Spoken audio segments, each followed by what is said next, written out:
ഞായറാഴ്ച എനിക്ക് ജോലി ചെയ്യാമെങ്കിൽ അന്ന് നിങ്ങളെക്കൊണ്ട് പണിയെടുപ്പിക്കാൻ സാധിക്കാത്തതിൽ സങ്കടമുണ്ടെന്ന് Larsen and Toubro chairman S N. Subrahmanyan പറയുന്ന വീഡിയോ വൈറലായി. ആഴ്ചയിൽ 70 മണിക്കൂർ ജോലി എന്ന നിർദ്ദേശം മുന്നോട്ട് വെച്ച് ഇൻഫോസിസ് സഹസ്ഥാപകൻ നാരായണമൂർത്തി വിമർശനം ഏറ്റുവാങ്ങുമ്പോഴാണ് ഇത്.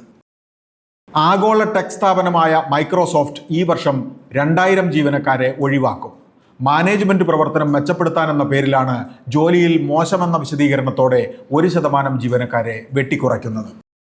ഉൽപ്പന്ന വിലത്തകർച്ച നേരിടുന്ന കർഷകർക്ക് പുതിയൊരു നിരാശയ്ക്ക് അവസരം. ആഗോളതലത്തിൽ അരിവില 5% ഇടിഞ്ഞു. രൂപയുടെ തകർച്ചയ്ക്കിടയിൽ ഡിമാൻഡും കയറ്റുമതിയും കുറവ്, ഉൽപാദനമാകട്ടെ കൂടുതൽ. ഓഹരി വിപണിയിലെ അനിശ്ചിതത്വങ്ങൾക്കിടയിലും ഇക്വിറ്റി മ്യൂച്വൽ ഫണ്ടുകളിലേക്കുള്ള ഒഴുക്കിൽ 14% വർധന. ഡിസംബറിലെ നിക്ഷേപം 41,155 കോടി രൂപയെന്ന് association of mutual funds in India. Feature ഫോണുകൾക്കും എൻട്രി ലെവൽ സ്മാർട്ട് ഫോണുകൾക്കും ഡിമാൻഡ് ഇടിഞ്ഞു. ഇന്ത്യയുടെ മൊബൈൽ നിർമ്മാണ കേന്ദ്രങ്ങൾ പകുതി മരവിപ്പിൽ.